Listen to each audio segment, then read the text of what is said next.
Hello everyone, সবাই কেমন আছেন? আশা করি সবাই ভালো আছেন। আজকে সন্দ্বীপের এমন একটি জায়গা রয়েছি, সেটা হচ্ছে যে যে একটা কথা আছে না, যে অগাট গাট হয়ে গেছে, গাট কিন্তু পড়ে রয়েছে। সেই ব্যাখ্যাতে আজকে একটা কথা, সেটা হচ্ছে যে আমাদের সন্দ্বীপের এই সোয়াখালী ঘাটে এক সময় এত মানুষের ভিড় থাকতো। এটা একটা সময় সোয়াখালী টু টবাগুতে যায় ইয়েটা ভিড়তো, তো সেই জিনিসটা এখন একদম পড়ে রয়েছে। এখানে কোনো বোট চলাচল করে না।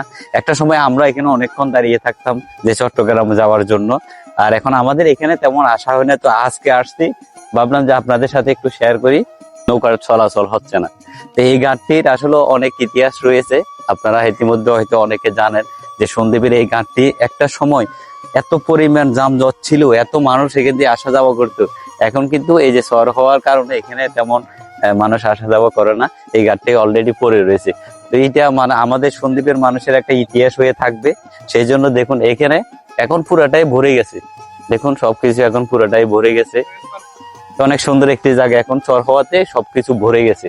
দেখুন এখান থেকে মনে হয় যে চিটাংটা আমরা একদম ক্লিয়ার ভাবে দেখা যাচ্ছে।